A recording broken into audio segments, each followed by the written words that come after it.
Burlington welcomed the Anderson family with October rain. The Victorian mansion on Maple Street, painted a muted green, was drenched in purple maple leaves. Robert Anderson, a tall man with graying whiskers, turned off the engine of his vintage Pontiac and looked at his wife. Elizabeth smiled, her brown eyes glowing with happiness. After a year together, they were finally moving into a home of their own. Sophie got out of the car last, fixing her long, blonde hair. In her 19 years, she was a copy of her mother in her youth. The same delicate features, graceful figure, only her eyes were inherited from her father, clear blue. Robert watched her take her sketchbook out of the trunk, and his gaze lingered longer than usual. They'd gotten the house at a bargain price. The previous owners were moving to California in a hurry. 3 floors of Victorian architecture, with a turret and stained glass windows, spacious rooms with high ceilings, antique mahogany furniture, and even a winter garden on the first floor, where the previous owners grew orchids for Robert, the owner of a furniture restoration workshop. This house was a real treasure. Every piece of interior breathed history. For Elizabeth, the move meant the opportunity to start a new life after the tragic death of her first husband in a car accident. For Sophie, the mansion was a place where she could develop her artistic talent. The space and light created ideal conditions for painting. It didn't take long for neighbors to show up. The first to arrive was Martha Higgins, a gray-haired lady with a keen eye and an apple pie in her hands that exuded the scent of cinnamon. Behind her came the Coleman family, John, a professor at the local university, his wife Mary, and 2 red-haired twins, eyeing their new neighbors with curiosity. By evening, other residents of the street had pulled up. Mrs. Peterson with her pug, the Wright family with a basket of homemade cookies, the elderly Mr. Thompson, the local historian. By dinner time, the Andersons knew the history of every house on Maple Street. Robert immediately set about setting up a workshop in the spacious basement with a separate entrance from the garden. His hands, accustomed to fine woodwork, methodically arranged the tools and samples of varnish and polishing compounds. Sophie came down to help, interested in the collection of antique tools. He began to talk about the characteristics of different types of wood, how to determine age from the rings, how the grain changes over time, what odor each tree retained for decades. His fingers slid over an 18th century oak tabletop, showing the unique pattern of the wood. "You have the hands of an artist," he remarked as Sophie ran her palm over the wood, repeating his gesture. Their fingers made contact for a moment. Elizabeth, watching the scene from the stairs, frowned but remained silent. In the evenings, the family gathered in the spacious dining room with its fireplace. Robert invariably took a seat at the head of the table. Elizabeth sat to his right, and Sophie sat opposite her mother. At such moments, Robert was animated, talking at length about his projects, about his capricious high society clients whose antique furniture required special treatment. His eyes would light up when he described the intricacies of restoring an antique secretaire or the technique of restoring an inlay. Sophie listened with genuine interest, often making sketches in her sketchbook. She was fascinated by the details, the play of light on polished wood. Robert turned to her more and more often, his stories becoming more detailed when he noticed her attention. Elizabeth watched in silence as her husband passionately explained to his stepdaughter the peculiarities of French polishing, seemingly oblivious to his wife's presence. News spread quickly in the small town. Robert was accepted into an elite club of antique collectors, where the most influential residents of Burlington gathered. Elizabeth took a job at the town library, her experience at a Boston publishing house impressing the director. Sophie, whose artwork attracted the attention of local gallerists, applied to a prestigious art college for evening classes. By the end of October, the mansion was transformed. Robert's restored furniture appeared in the living room. The first orchids brought by Elizabeth from the greenhouse bloomed in the winter garden.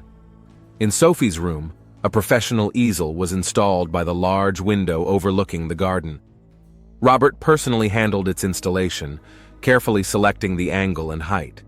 He attached additional lamps for evening work, specially ordered from New York. "You need the right light," he said then, standing impermissibly close and looking not at the easel, but at his stepdaughter's chiseled profile. Something strange, almost hungry, flashed in his gaze. Sophie mumbled her thanks and hurried out of the room. As the colors of autumn changed to the first snow, there was an unseen tension in the house. Elizabeth stayed late at the library more and more often, organizing literary evenings and meetings with writers. Robert, citing a complex order for the city museum, spent more and more time at home, although the sound of instruments from the workshop was heard less and less often. And Sophie began locking the door of her room at night, flinching at every creak of floorboards in the hallway. James Wright had come into Sophie's life at the winter exhibition of young artists at the City Gallery. A tall brunette with artistically disheveled hair and expressive brown eyes immediately attracted attention not only for his works, but also for his special way of talking about art, passionately, enthusiastically, with a deep understanding of the subject. He taught at the same art school where Sophie entered, led a course of modern painting. His paintings stood out among others' special technique of working with light. Canvases seemed alive, as if glowing from within, conveying the subtle shades of mood. Robert insisted on his presence at the opening of the exhibition, although he usually avoided such events. All evening, he kept his eyes on James and Sophie, watching as the young artist enthusiastically explained to her the peculiarities of his technique, as she listens attentively, slightly forward, as a blush flares when their fingers accidentally touch over the pages of the catalog. The glass in Robert's hand had emptied too quickly, and the waiter had already refilled the champagne twice. At one point, he squeezed the crystal stem so hard that it nearly cracked. By February, Sophie had practically moved into James's studio. She would come home with her eyes burning, with an armful of new sketches, with new ideas and plans. Her work had changed, the same magic of light that James was famous for, but reinterpreted in her own way, with a feminine softness and a special sensuality of colors. Robert met her in the hallway every night, regardless of the time. "I was worried," he would say, even though the clock showed only 7 p.m. and the winter twilight still lingered outside the window. His fingers clutched the stair railing to white knuckles, and his gaze grew harder and harder. Elizabeth noticed a change in her husband. Robert had become irritable, often snapping at nothing, locking himself in the workshop for long periods of time, even though the familiar sound of instruments did not come from there for hours. His phone bills showed strange activity, dozens of messages at odd hours, calls in the middle of the night, which he explained by communicating with foreign clients. One day, coming home earlier than usual, she saw her husband standing at Sophie's bedroom window, just standing and watching, even though the room was empty. There was something frightening, almost predatory in his posture. The first serious conflict erupted in March, when the last of the snow fell.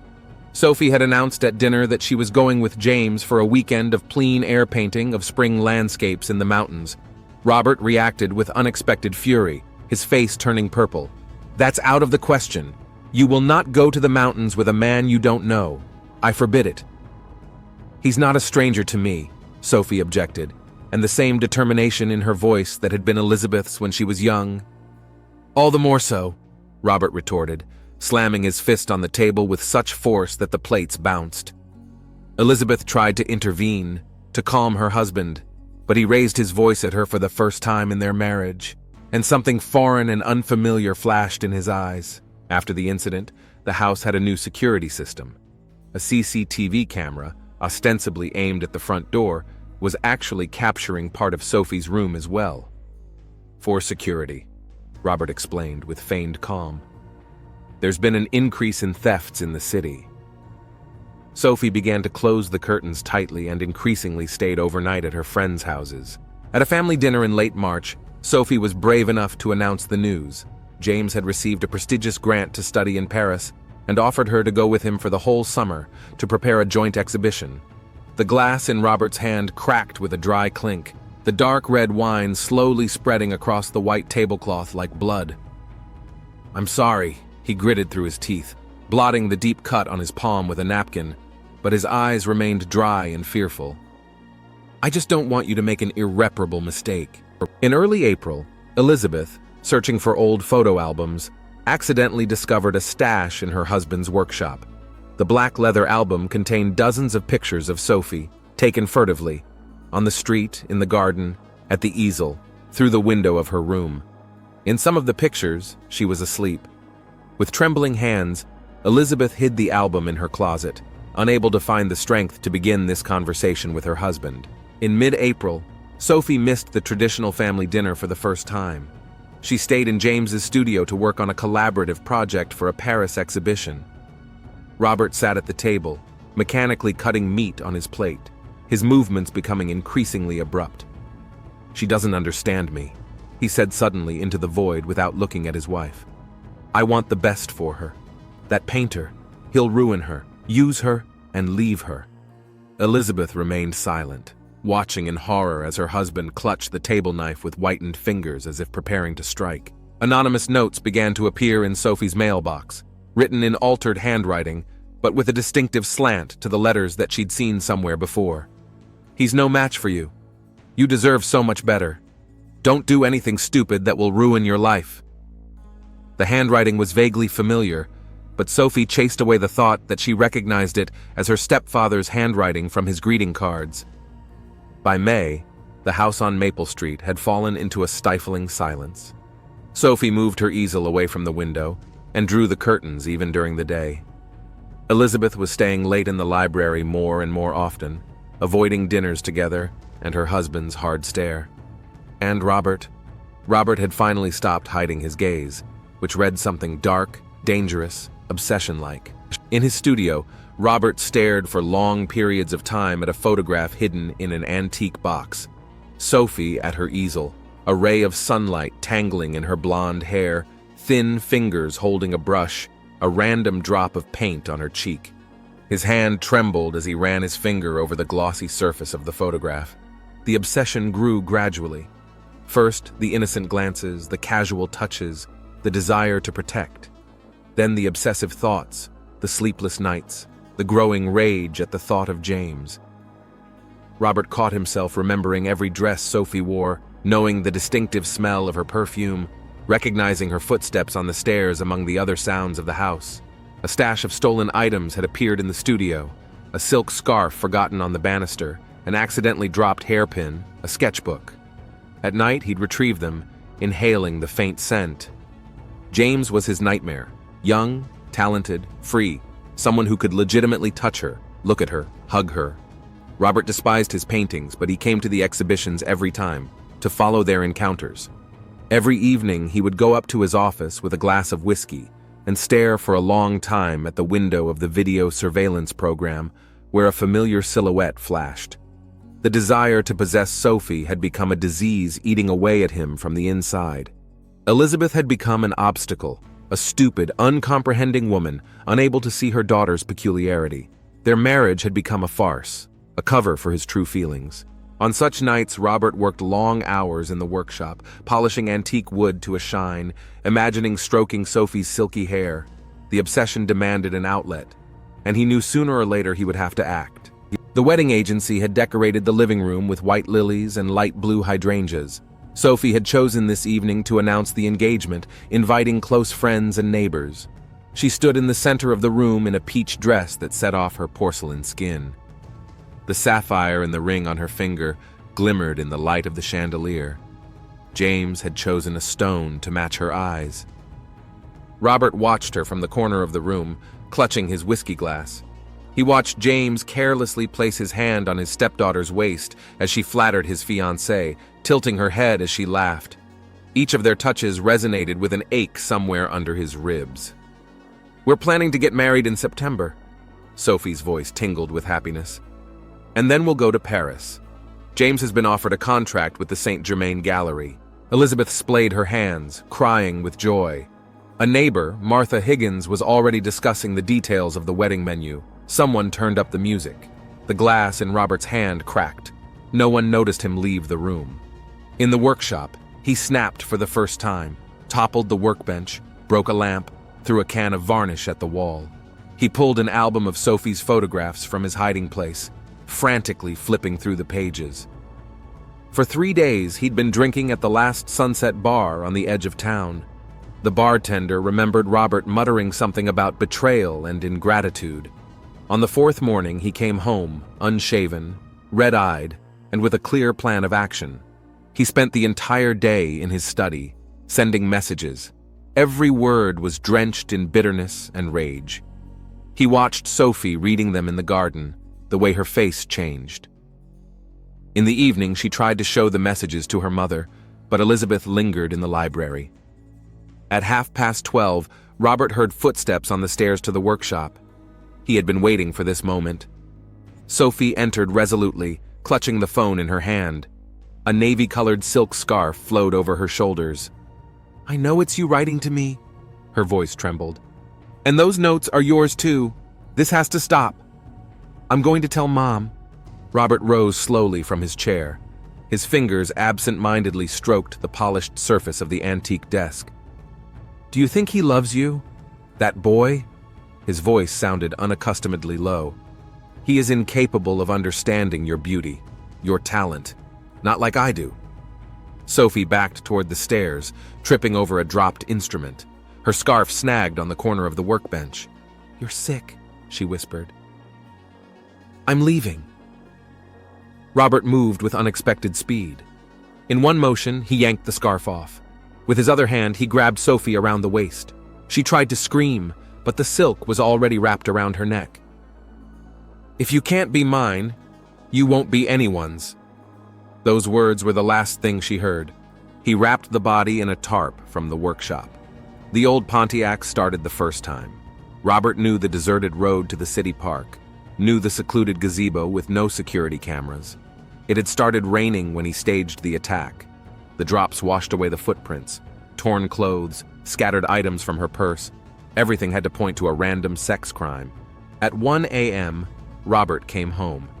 He methodically destroyed the evidence, burned the clothes in the fireplace, washed the trunk thoroughly, hid the phone with the incriminating messages, went up to the bedroom where Elizabeth slept, unaware that her life had been ruined. Sophie's body was discovered by an early jogger at 6:30 in the morning. The police arrived 20 minutes later. The rain had stopped, leaving behind clear tire tracks on the eroded ground near the gazebo. Detectives arrived on the scene at 6:45 in the morning. Diana Ross was a slender woman in a slim suit, her brown hair in a tight bun. Michael Donovan, a heavy-set man with a watchful eye and a tattered notebook. The body lay in an old arbor, half hidden by wet foliage. The forensics team was already at work, illuminating the space with powerful lamps. Sophie appeared to be asleep, if it weren't for the bruises on her neck and tattered clothing. Time of death is between midnight and 2 o'clock. The medical examiner showed the marks on her neck. Strangulation with a scarf. There are signs of a struggle, abrasions on the knees, defensive wounds on the arms. Ross scrutinized the ground around the gazebo. Tire tracks went deep into the park. Unusual tread, an older model. Donovan photographed each print. "Look," Ross pointed to the muffled grass. "The body was dragged. Perps a large, strong male." The first witness was jogger Mark Peterson, 45 years old, a gym teacher, was taking his usual morning jog. "I thought it was a dummy at first." He was still shaking. "Then I saw a hand. It was so white." At 8 in the morning, the detectives arrived at the Anderson house. Elizabeth was beating hysterically. Robert had his arm around her shoulders. His hands were covered in fresh scratches. "Hurt myself in the workshop," he explained. "Where were you between midnight and 2 o'clock?" Ross watched his reaction carefully. "Asleep. Elizabeth will confirm." He didn't look away. James arrived an hour later, pale, confused. He'd been working in the studio all night on a new painting. The gallery guard confirmed his alibi. By late afternoon, the detectives were gathered in the office. Ross paced between desks, voicing her thoughts. A random attack seemed unlikely, too secluded a place. The rape theory didn't hold up either. The experts hadn't found any signs of sexual assault. That left personal motives. Too many signs of staging. The lab sent soil samples from the crime scene, fibers from under the victim's fingernails, tread marks, wood dust particles from clothing. Something's not right here. Ross looked at the crime scene photos. "Look, Mike, the clothes are torn post-mortem. This isn't an impulsive crime, this is staged." Donovan studied the neighbors' statements. Martha Higgins had mentioned her stepfather's strange behavior at the engagement party. Other neighbors had seen his car, an old Pontiac, at unusual times. Check the victim's cell phone. Ross tapped her pencil on the desk, looking at the picture board. And request camera footage from the neighboring streets. Someone went to a lot of trouble to make it look like a random attack. In their office, a board hung on the wall. In the center was a smiling Sophie. Around it were charts, notes, questions. The time between midnight and 2 o'clock demanded special attention. It was only the beginning of the investigation. Mornings at the police station began with coffee and a stack of folders on Diana Ross's desk. Old files, inquiries, character references, everything she could find on Robert Anderson. She methodically went through the documents while Donovan studied the forensic results. "Diana, take a look." Donovan handed her a yellowed police file from Portland. 2 years old. Statement from the first wife. Sarah Anderson, 42 years old, filed a complaint of domestic violence and stalking. The allegation included obsessive control, surveillance, and threatening messages. She withdrew the complaint a week later, but the details remained on file. The marriage broke up a month later. He worked at the Portland Museum as an art restorer.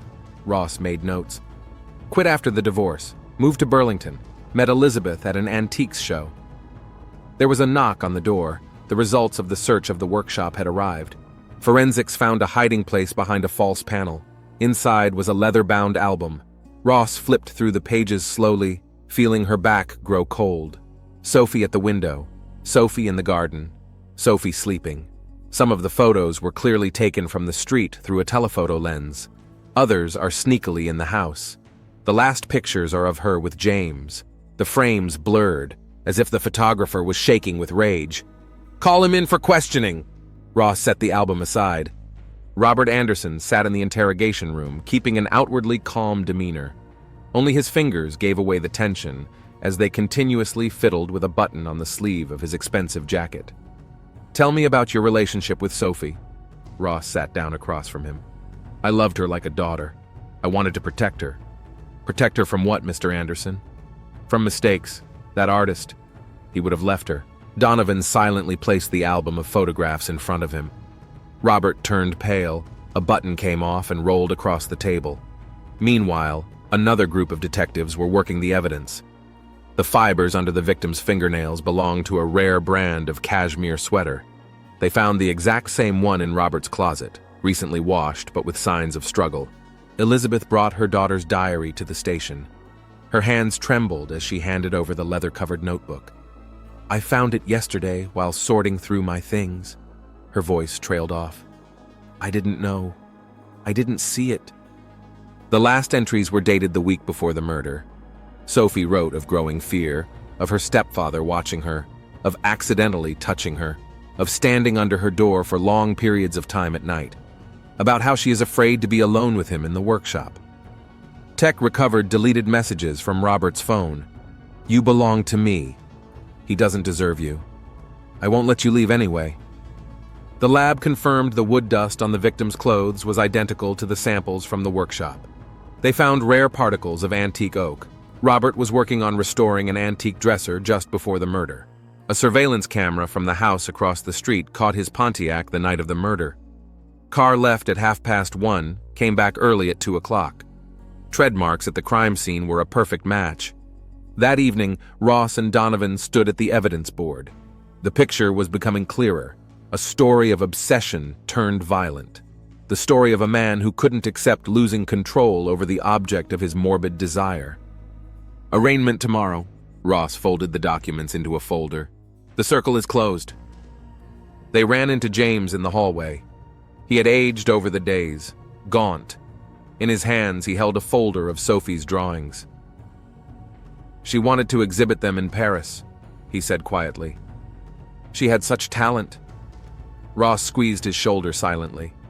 Sometimes the worst monsters hide behind the respectable facades of well-to-do families. In 2 weeks of investigation, Robert Anderson had found an explanation for every piece of evidence. The sweater?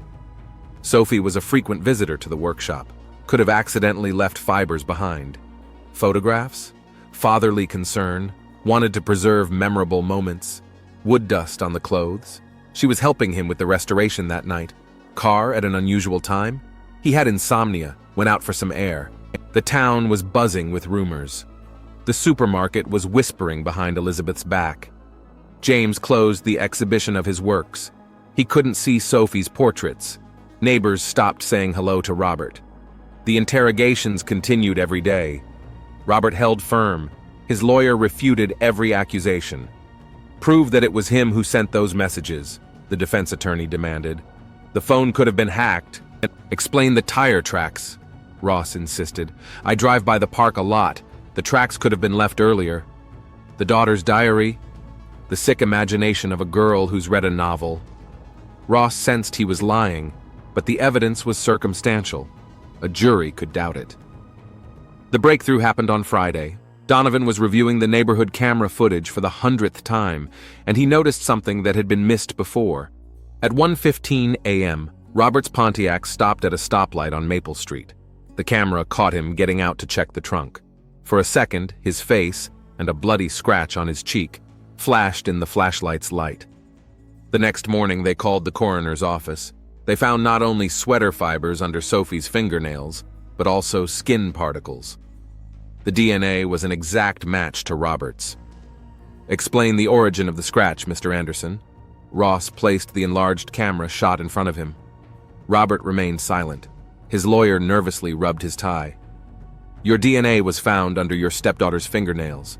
You said you hurt yourself in the workshop, but the camera caught the scratch before you got home, before you were allegedly working with the tools." For the first time in the entire interrogation, Robert lowered his eyes. "She shouldn't have left." His voice sounded muffled. "I loved her. Really loved her." "Loved?"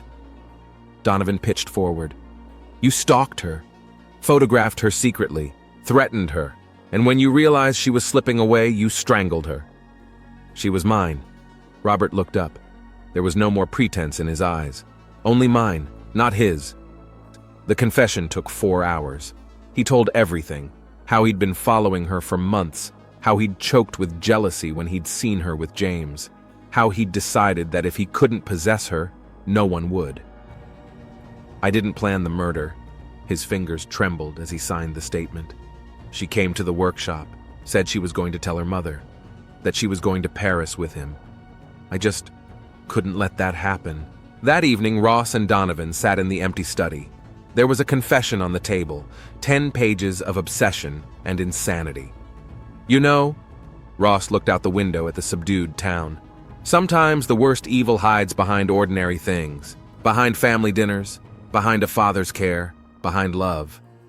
Donovan nodded silently. Tomorrow they would close the case, but some scars never healed. And at the house on Maple Street, Elizabeth sat in her daughter's room, poring over drawings. Sophie had never finished her last self-portrait. All that remained on the canvas were her eyes, frightened, as if she had a premonition of trouble. It was a chilly October morning. A crowd gathered outside the Burlington County Courthouse. Journalists, locals, the curious. Police officers had cordoned off the perimeter, allowing only those attending the trial through. Elizabeth arrived an hour before the trial began. She had lost a lot of weight over the days. Her brown hair was streaked with gray. Her black mourning dress emphasized the pallor of her face. James was holding her hand. He too was gaunt, pain in his eyes. The courtroom filled quickly. Family and friends were in the front row. Behind them were witnesses, police officers, reporters from local newspapers. In the dock, Robert looked older, but he kept his head straight. Only jowls ran across his gaunt face. Prosecutor Sarah Mitchell, a tall woman in a strict gray suit, began with a general picture of the crime. Photos of the murder scene appeared on the big screen. Elizabeth shuddered and turned away. "Ladies and gentlemen of the jury," the prosecutor's voice rang out in the hushed hall.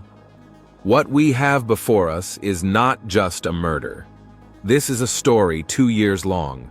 The story of a man who, under the mask of a caring stepfather, hid an obsession. A man who turned a 19-year-old girl's life into a nightmare and then took that life away." The evidence was presented for 3 days. Technical evidence alternated with witness testimony. Martha Higgins, a neighbor of the Andersons, recounted the evening of the engagement. "Robert seemed petrified when Sophie announced the wedding. I saw the way he looked at her, the way you don't look at your daughter. And then he broke the glass. His fingers were bloody, but he didn't even notice. Sarah Anderson, Robert's first wife, made a special trip from Portland. At first, it seemed like a concern. The calls, the texts, the wanting to know where I was and who I was with. Then I started noticing his car outside the office, finding pictures of myself taken in secret. When I filed for divorce, he started stalking me. I was afraid to leave the house. Detectives Ross and Donovan presented the investigation. Surveillance footage of Robert's Pontiac the night of the murder, forensics, wood dust, sweater fibers, tire tracks. A key piece of evidence was a photo from a traffic light on Maple Street that clearly showed a fresh scratch on Robert's face before he even got home. Sophie's friend Emily Parker read out their latest correspondence. "He is becoming unbearable," Sophie wrote. "Stood outside my door for almost an hour yesterday. I could hear him breathing. And today found a tracking app on my phone. I should tell my mom, but I'm afraid of her reaction. She's so happy with him." James testified on the penultimate day. Sophie wanted to leave immediately. She called me that evening saying she was coming to explain herself to her stepfather. I offered to go with her, but she refused. She said it was a family matter. That was the last conversation we had. His voice shook. There was a ringing silence in the hall. On the fifth day, the defense took the stand. Robert's lawyer had built a line of innocence on the absence of direct evidence. He suggested staging, coincidence of evidence, the possibility of another killer. "Where's the murder weapon? Where are the direct witnesses? All the evidence is circumstantial. Yes, my client had complicated feelings for his stepdaughter, but from that to murder is a great distance." Robert remained silent until the last day of the trial. When he was given the last word, there was tension in the room. "I didn't mean to kill her." His voice was muffled. "I just loved her. Wrong, I know, but I couldn't help it. When she came to the workshop, she said she was going to tell Elizabeth everything, that she was leaving with that painter. I was holding her scarf. I just wanted to talk to her.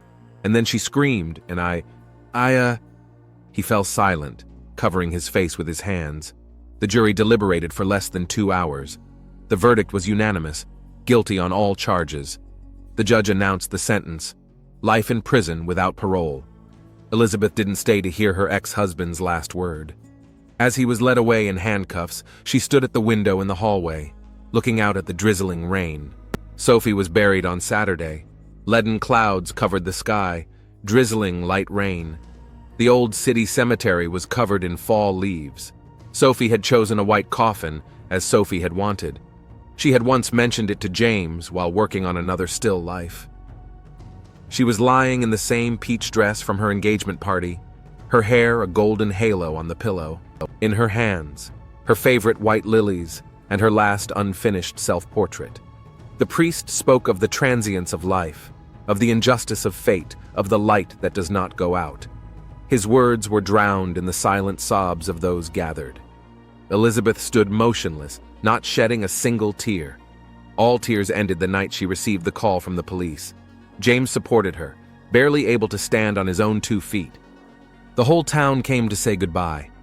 Art students brought her paintings, landscapes, portraits, sketches. Teachers spoke of her talent, of unfulfilled hopes. Classmates remembered her laughter, kindness, dreams of Paris. After the funeral, Elizabeth stood at the fresh grave for a long time. A young birch tree leaned over the marble headstone. Sophie loved to draw it from the window of her room. A year later, life in Burlington returned to normal, but the memory of the tragedy remained in every corner of the town. The house on Maple Street was sold to a young family from Boston. Before the sale, Elizabeth and James took all of Sophie's paintings, her sketches, her sketchbooks. The workshop in the basement was dismantled. The new owners set up a wine cellar there. Elizabeth moved to her sister in Boston. She works in the university library.